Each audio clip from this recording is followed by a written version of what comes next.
Shalom Bapak Ibu yang dikasihi Tuhan. Suatu sukacita yang besar kalau malam hari ini kita masih diberikan kesempatan untuk dapat beribadah, sekalipun kita beribadah secara online.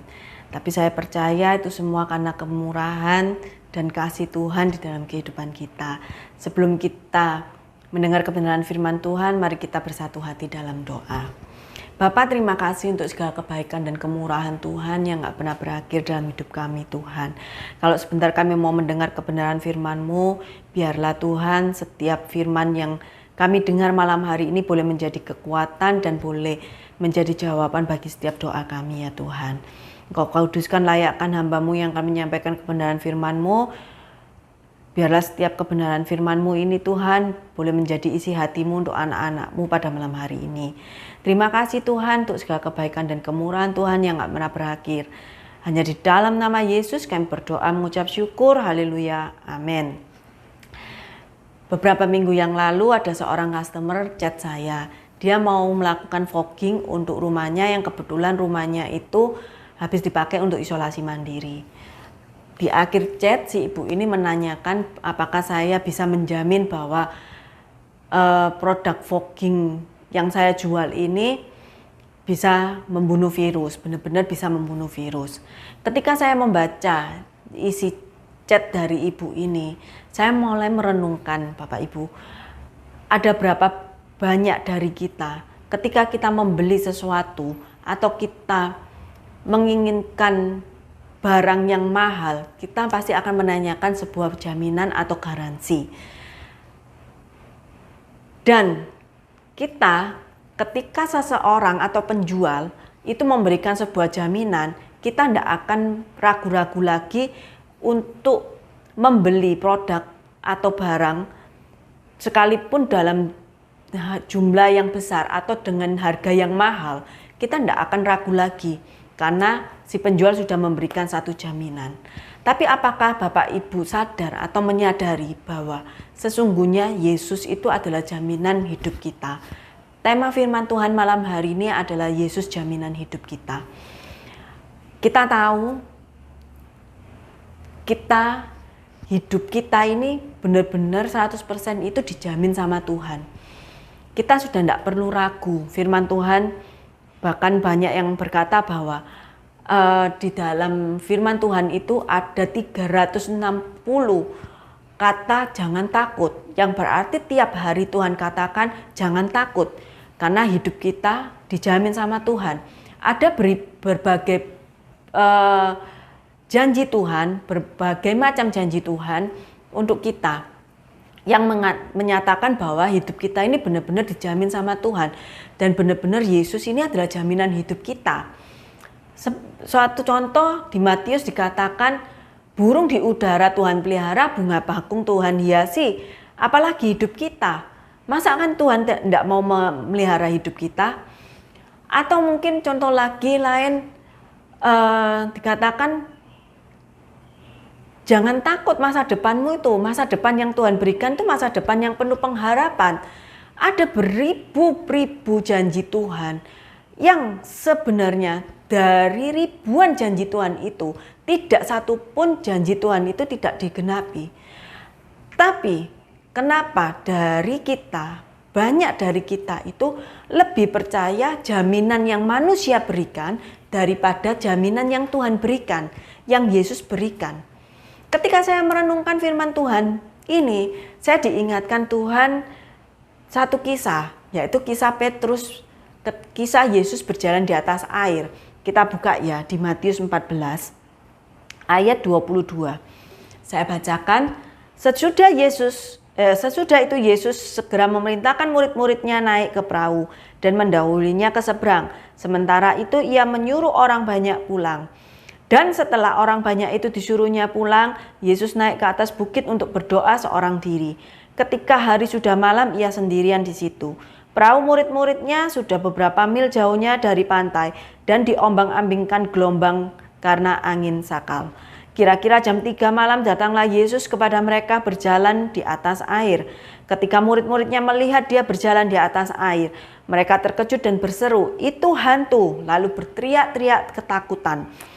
Tetapi segera Yesus berkata kepada mereka, "Tenanglah, aku ini, jangan takut." Lalu Petrus berseru dan menjawab dia, "Tuhan, apabila Engkau itu, suruhlah aku datang kepadamu berjalan di atas air." Kata Yesus, "Datanglah." Maka Petrus turun dari perahu berjalan di atas air mendapatkan Yesus. Tetapi ketika dirasanya tiupan angin, takutlah ia dan mulai tenggelam, lalu berteriak, "Tuhan, tolonglah aku." Segera Yesus mengulurkan tangannya, memegang dia dan berkata, "Hai orang-orang yang kurang percaya, mengapa engkau bimbang?" Lalu mereka naik ke perahu dan angin pun redalah. Mungkin kita sudah seringkali mendengar kisah ini ya, Yesus berjalan di atas air. Nah, seperti yang saya sampaikan tadi, seberapa banyak dari kita, bahkan mungkin hampir semua orang Kristen di seluruh dunia ini masih meragukan bahwa Yesus menjamin hidup kita. Janji Tuhan tidak ada satupun yang tidak digenapi. Setiap janji Tuhan di dalam hidup kita, Tuhan selalu genapi. Sama halnya dengan murid-murid Yesus. Berapa sering murid-murid Yesus ini mengikut Yesus, berapa lama dia mengikut Yesus. Dia mendengar pengajaran Yesus. Yesus mengajarkan sesuatu hal, dia mendengar. Kemana Yesus mengajar, dia ada. Petrus ada dan teman-temannya selalu ada. Petrus dan teman-temannya itu menggambarkan diri kita. Seberapa banyak kita mendengar khotbah, kita mendengar firman Tuhan, kita membaca firman Tuhan, kita merenungkan firman Tuhan. Kita membaca firman Tuhan hampir setiap hari ya. Setiap hari kita membaca firman Tuhan. Kita mendengar khotbah minimal kalau di GAB Miracle Center seminggu 2 kali. Doa malam dan ibadah raya. Seberapa lama kita mengikut Yesus? Seberapa lama kita kenal Yesus? Saya dari kelas TK, dari umur 4 tahun saya sudah kenal Yesus. Saya sudah agama Kristen, saya sekolah minggu dari umur 4 tahun. Sekarang saya umur 40, jadi kurang lebih 36 tahun saya mengenal Yesus. Saya tahu mujizat yang dilakukan Tuhan, ceritanya tentang pengajaran Yesus, saya tahu semuanya dari umur 4 tahun. Tapi saya selama 36 tahun, berapa tahun saya benar-benar percaya bahwa Yesus itu menjamin hidup saya. Bapak Ibu, kita mau mengkoreksi diri kita malam hari ini. Jangan kita menjadi seperti murid-murid Yesus dalam kisah ini. Terutama seperti Petrus. Petrus dan teman-temannya mendengar pengajaran Yesus dimanapun. Yesus kemana mereka ikut, mereka mendengar pengajaran Yesus. Tapi ketika mereka menghadapi satu persoalan, mereka merasakan angin sakal, mereka diombang-ambingkan dengan angin sakal, mereka ketakutan. Kita baca ya, dari kisah ini saya belajar Bapak Ibu, mengapa kita anak-anak Tuhan itu tidak percaya bahwa hidup kita ini dijamin Yesus. Padahal kita ini mendengar pengajaran Yesus itu seringkali, mungkin sudah bertahun-tahun kita mengenal Yesus. Ya, kita baca di Matius 14 ayat 24. Perahu murid-muridnya sudah beberapa mil jauhnya dari pantai dan diombang-ambingkan gelombang angin sakal. Kira-kira jam 3 malam datanglah Yesus kepada mereka berjalan di atas air. Ketika murid-muridnya melihat dia berjalan di atas air, mereka terkejut dan berseru, "Itu hantu!" Lalu berteriak-teriak karena takut. Tetapi segera Yesus berkata kepada mereka, "Tenanglah, aku ini, jangan takut." Seberapa lama kita memegang label orang Kristen, itu tidak menentukan kita mengenal Yesus secara pribadi. Petrus boleh mendengar pengajaran Yesus, dimanapun Yesus mengajar dia ada. Tetapi Petrus tidak mengenal Yesus secara pribadi. Buktinya apa? Ketika Yesus mau datang menolong Petrus, ketika Petrus dalam kondisi diombang-ambingkan angin sakal, dia dalam kondisi masalah, mempunyai masalah, Yesus datang menolong, tapi Petrus katakan apa? Hantu, mereka berteriak seperti itu. Mereka tidak mengenal Yesus secara pribadi. Seberapa banyak dari kita yang belum mengenal Yesus secara pribadi? Saya mulai dari umur 4 tahun saya kenal Yesus. Tapi saya diajak Tuhan mengenal Tuhan Yesus secara pribadi. Itu baru tahun 2015 Bapak Ibu. Berarti baru kalau 2021 saya baru mengenal Yesus saya secara pribadi itu baru 6 tahun Bapak Ibu. Seberapa banyak dari kita seperti Petrus. Kita tidak mengenal Yesus secara pribadi. Dan hal itulah yang membuat kita ini tidak percaya bahwa Yesus itu menjamin hidup kita. Semua janji firman Tuhan itu tergenapi dan tidak ada satu pun tidak tergenapi.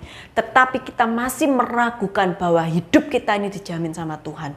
Kita lebih percaya bahwa manusia yang memberi jaminan hidup kepada kita, kita lebih percaya daripada Yesus sendiri yang ngomong, aku jamin hidupmu.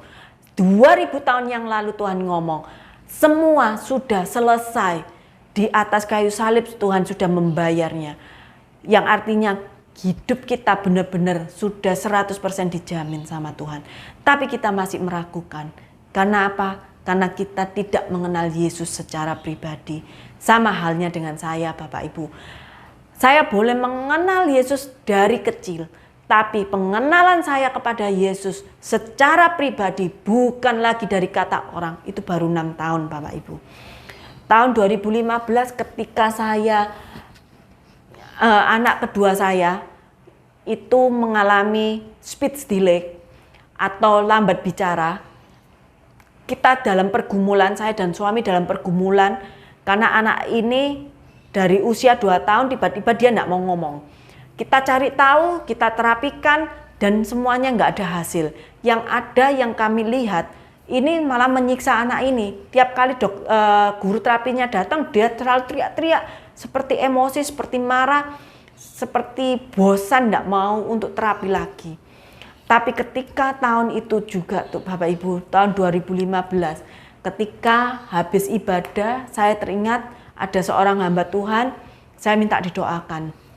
Dan si ibu ini sampaikan seperti ini, doakan terus anakmu, 3 bulan Tuhan akan nyatakan mujizat. Wah, ketika saya dengar mujizat, saya senang. Saya berharap mujizat 3 bulan terjadi, Darren ngomong lancar. Tapi yang terjadi bukan seperti itu Bapak Ibu. Mujizat yang Tuhan berikan itu berbeda dari yang kita harapkan. Karena apa? Mujizat Tuhan itu, Tuhan mau memberikan satu mujizat itu yang jauh lebih besar dari apa yang kita pikirkan. 2015 akhir saya mendapatkan nubatan seperti itu dari hamba Tuhan, bahwa 3 bulan kamu doakan anakmu, mujizat terjadi. Benar, 2016 waktu itu kurang lebih Maret atau April, saya lupa tepatnya, pokoknya awal 2016 benar-benar Tuhan melakukan mujizat. Mujizat yang Tuhan kerjakan itu tidak enak secara daging buat saya. Karena apa? Darren divonis mengalami penurunan pendengaran, di mana pendengaran telinga kanan dia hanya bisa mendengar suara dengan frekuensi 150 desibel, sedangkan telinga kiri 70 desibel. Di mana kita orang normal kalau kita berbincang-bincang itu kita dalam frekuensi 20 sampai 60 desibel. Jadi kalau 70 desibel itu ngomongnya agak sedikit kencang Bapak Ibu. Sehingga anak ini selama kurang lebih 4 tahun dia mendengar dengan mengandalkan satu pendengaran yang 70 desibel ini Bapak Ibu. Yang 105 desibel itu bisa dikatakan dia mengalami tuli. Sesuatu yang tidak mengenakan. Mujizat dari mana? Kok bisa saya mengatakan itu mujizat? Ya, saya katakan itu mujizat karena apa? Selama ini saya mencari tahu apa sih penyebab dari Darren ini tidak mau ngomong. Dan pada waktu itu Tuhan nyatakan mujizatnya, Tuhan buka jalan, Tuhan ngomong, ini loh penyebabnya. Darren tidak mau ngomong tuh karena dia mengalami satu penurunan pendengaran, di mana dia hanya mengandalkan pendengarannya dengan satu telinga, dan itu pun pendengarannya itu harus 70 desibel. Orang ngomong harus teriak-teriak, tidak bisa ngomong dengan kalem. Ketika saya mendengar kabar itu Bapak Ibu, itu tidak mengenakan secara daging saya. Yang saya harapkan Darren bisa ngomong, tapi yang terjadi bukan seperti yang saya harapkan. Tapi itu mujizat yang Tuhan kerjakan. Lah, seringkali kita menghadapi satu masalah, kita mengharapkan pertolongan Tuhan, mujizat Tuhan itu sesuai dengan apa yang kita mau. Seperti saya mengharapkan Darren ngomong Tuhan, bukan malah saya dikasihi penyebabnya Darren tidak mau ngomong ini karena dia mengalami penurunan pendengaran. Seringkali pertolongan Tuhan itu tidak sama dengan apa yang kita inginkan, yang kita harapkan. Sama halnya dengan Petrus dan teman-temannya. Ketika Tuhan mau melakukan satu mujizat, Tuhan menghampiri mereka mau menolong, yang ada mereka berteriak, hantu, hantu. Seberapa sering dari kita seperti itu Bapak Ibu? Ketika pertolongan Tuhan itu datang tidak sesuai dengan harapan kita, kita sama seperti Petrus. Ketika Tuhan ngomong, ini aku, di ayat 27, tenanglah, aku ini, jangan takut. Tetapi Petrus katakan seperti ini, Tuhan, apabila engkau itu, suruhlah aku datang kepadamu, berjalanlah di atas air. Seringkali ketika Tuhan datang menolong, tapi tidak sesuai dengan harapan kita, yang kita harapkan. Seringkali kita ngomong, Tuhan, itu kamu yang nolong, kasih ono aku petunjuk, kasih ono aku tanda.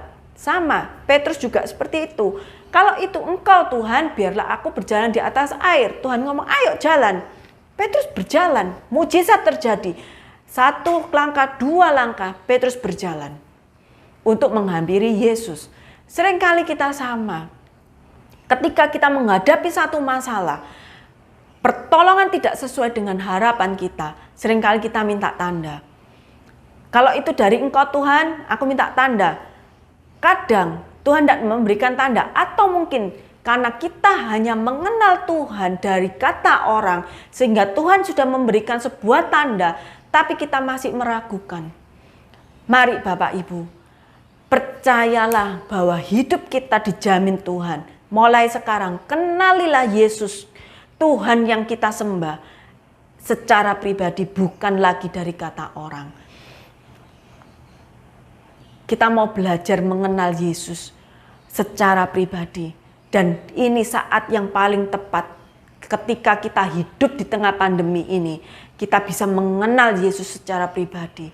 Banyak orang menjerit, banyak orang putus asa, banyak orang tidak punya pengharapan. Tapi ingat, di Amsal 23 ayat 18, mari kita baca ya Bapak Ibu.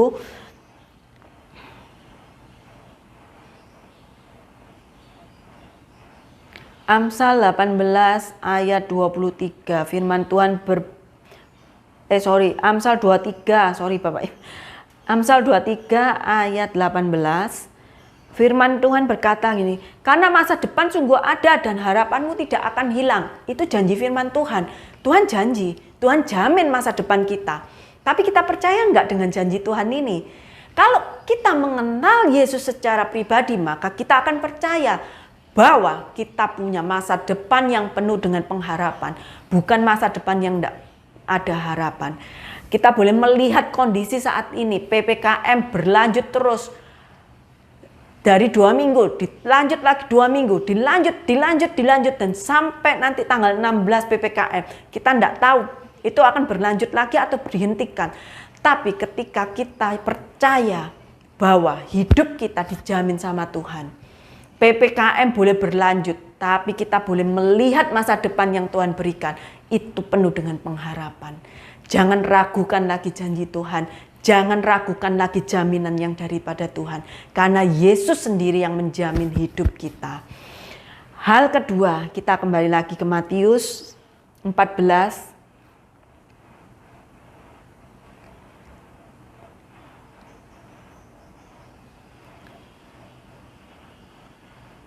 Hal kedua yang membuat kita masih meragukan bahwa hidup kita, atau kita tidak percaya bahwa hidup kita ini dijamin Tuhan, di Matius 14 ayat 30.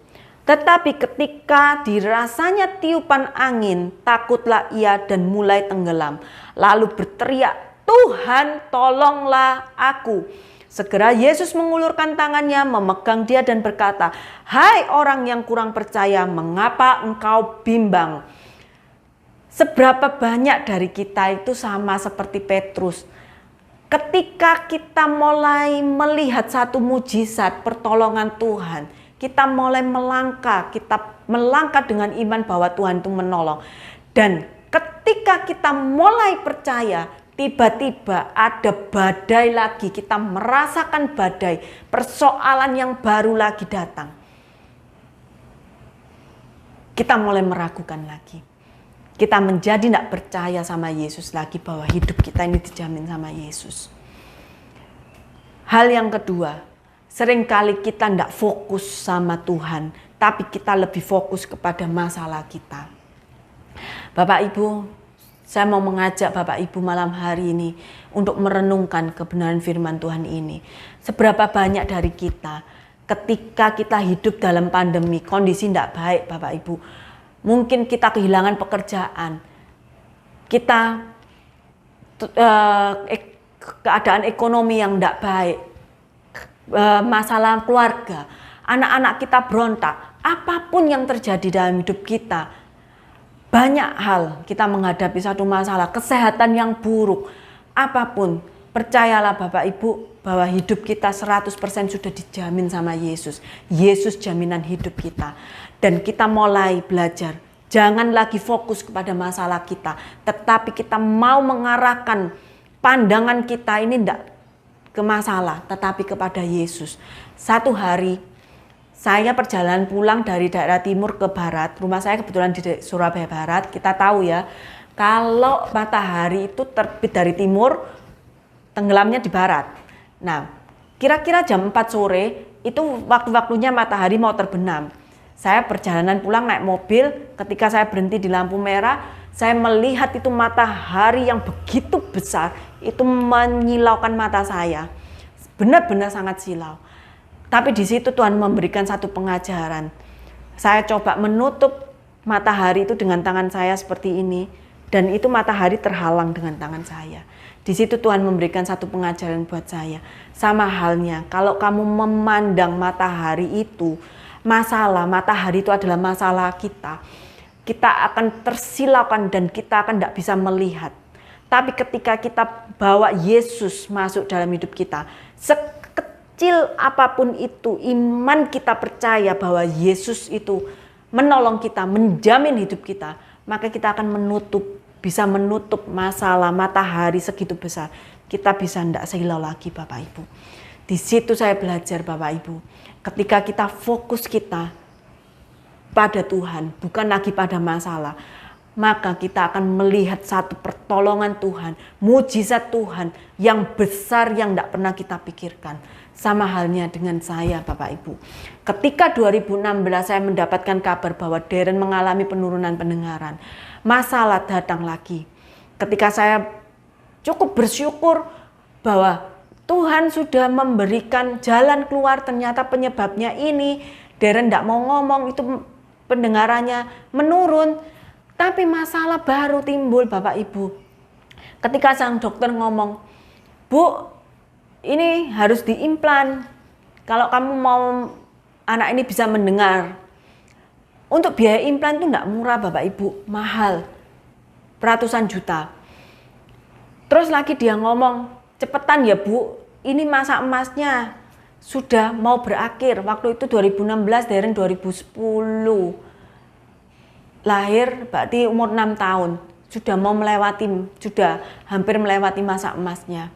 2016 dia baru mendengar, dia baru pakai alat bantu dengar. Tapi saya percaya Bapak Ibu, saya tidak mau melihat masalah. Dunia boleh katakan masa emas itu sampai 5 tahun. Tapi saya punya kekuatan, saya punya keyakinan ketika saya mengenal Yesusku secara pribadi bahwa Yesus yang aku sembah itu Yesus yang hidup. Yesus yang menjamin hidupku. Saya katakan, dunia boleh katakan, dokter boleh katakan masa emas berakhir. Tapi saya percaya, saya imani, saya ngomong, Tuhan aku percaya setiap apa yang Tuhan kerjakan dalam hidupku itu selalu mendatangkan kebaikan. Karena Tuhan turut bekerja di sana. Roma 8:28 bukankah berkata seperti itu? Sekarang saya tahu bahwa Tuhan turut bekerja untuk mendatangkan suatu kebaikan. Seberapa banyak kita hidup dalam persoalan, seberapa banyak kita menghadapi banyak masalah. Masalah boleh datang silih berganti, tapi ketika kita mengandalkan Yesus, kita fokus dan kita percaya bahwa Yesus itu satu-satunya jawaban, bahwa Yesus sudah menjamin hidup kita dan semuanya itu sudah dibayar lunas sama Tuhan 2000 tahun yang lalu. Kita tidak akan pernah ragu lagi Bapak Ibu. Di situ saya percaya, dokter boleh katakan golden age berakhir, tapi kalau Tuhan yang memberi, mujizat pertolongan Tuhan itu tidak mengenal yang namanya golden age. Dan itu benar terjadi Bapak Ibu. Mujizat Tuhan tidak berhenti ketika kami tahu bahwa penyebab Darren tidak mau ngomong ini karena penurunan pendengaran, tidak berhenti sampai situ tuh Bapak Ibu. Mujizat Tuhan tetap dilanjutkan. Sekalipun masalah boleh datang. Masalah apa yang saya datang saat itu? Golden age sudah hampir berakhir. Masalah biaya. Jujur saya tidak punya biaya waktu itu. Harus pengobatan implan ratusan juta. Tapi saya yakin dan percaya dengan iman Tuhan akan menyediakan. Saya katakan itu tiap pagi Bapak Ibu. Tuhan akan menyediakan semua yang Darren butuhkan. Kalau Tuhan sudah memberi, Tuhan pasti akan menyelesaikan semuanya. Dan itu benar terjadi Bapak Ibu. 2017 Papa mertua saya boleh telepon suami saya, katakan tanya kabarnya Darren, gimana kabarnya Darren. Suami saya ceritakan semuanya. Papa mertua saya ngomong, Papa yang akan biayai implan semuanya. Biaya Tuhan cover Bapak Ibu. Ketika kita tidak lagi fokus kepada masalah, kita fokus kepada Tuhan, maka semuanya Tuhan cover. Tuhan yang akan menyelesaikan. Bagian kita adalah kita percaya bahwa Tuhan 100% jaminan hidup kita. Kalau Tuhan yang berjanji Bapak Ibu, tidak akan pernah satu pun Tuhan lewatkan setiap janjinya. Tapi kenapa kita kok masih lebih percaya pertolongan orang, pertolongan manusia daripada meminta pertolongan pada Tuhan? Malam hari ini saya mau ajak Bapak Ibu, ayo kita kenali Yesus kita secara pribadi. Dan yang kedua, mulai kita fokus kepada Tuhan, bukan kepada masalah kita. 2017 Darren boleh diimplan. 2017 Mei Darren implan, 3 bulan kemudian kami bawa lagi ke dokternya untuk cek lagi. Si dokter katakan, Bu, saya baru pertama kali ini Bu melihat anak yang baru diimplan, perubahannya itu begitu pesat. Loh dok, perubahan apa yang begitu pesat? Saya bingung juga. Darren masih ngomong juga masih sedikit pelat-pelat kayak gitu ya Bapak Ibu. Dia ngomong perkembangan yang saya lihat adalah perkembangan mental dari anak ini Bapak Ibu. Mental dari anak ini. Saya menangani kasus-kasus anak yang mengalami penurunan pendengaran. Banyak ribuan saya sudah menangani. Tapi kali ini saya melihat ada anak itu perubahannya langsung cuma 3 bulan. Saya percaya Bapak Ibu, itu semua karena mujizat Tuhan. Mujizat Tuhan itu tidak berhenti sampai di jalan keluar yang Tuhan berikan. Masalah apa? Ini loh penyebabnya Darren gak mau ngomong. Tapi berlanjut terus sampai kita Biaya juga Tuhan sediakan. Yang namanya golden age itu sudah dipatahkan sama Tuhan. 7 tahun, umur 7 Darren baru lancar ngomong, dan sekarang Darren sudah kelas 5, umur 11 sudah kelas 5. Itu loh, pertolongan Tuhan itu terkadang tidak sesuai dengan yang kita harapkan. Terkadang tidak sesuai dengan yang kita inginkan. Tapi ketika Tuhan melakukan rancangannya itu jauh lebih besar dari apa yang kita rancangkan. Kita boleh melihat perkara yang jauh lebih besar, Bapak Ibu. 2015 saya dibawa Tuhan sedemikian rupa sampai hari ini. Masalah boleh datang, silih berganti dalam kehidupan saya, dalam pekerjaan saya. Tapi saya percaya ketika saya mengandalkan Tuhan dan saya mulai fokus pada Tuhan, maka Tuhan tetap melakukan mujizatnya dengan cara yang berbeda-beda. Tuhan tidak pernah melakukan mujizat atau pertolongan dengan cara yang sama. Tuhan kita itu bukan Tuhan yang monoton. Tuhan kita itu Tuhan yang kreatif. Tuhan kita itu Tuhan yang inisiatif. Oleh sebab itu kita sebagai anak-anak Tuhan, kita harus menjadi anak-anak Tuhan yang kreatif, menjadi anak-anak Tuhan yang inisiatif. Masalah boleh ada, tapi percayalah bahwa Yesus sudah jamin hidup kita, dan Yesus sendiri yang menjamin hidup kita, dan Yesus adalah jaminan hidup kita, Bapak Ibu. 2 hal yang kita pelajari malam ini untuk kita tetap percaya bahwa Yesus menjamin hidup kita. Pertama, kenali Yesus kita yang kita sembah. Yesus Tuhan yang kita sembah secara pribadi, bukan lagi dari kata orang. Yang kedua, fokus kita kepada Tuhan ketika kita menghadapi masalah. Andalkan Tuhan, jangan andalkan manusia. Fokus bukan pada masalah, tetapi fokus kita pada Tuhan. Tetap andalkan Tuhan. Sebagai ayat penutup di Yeremia 17,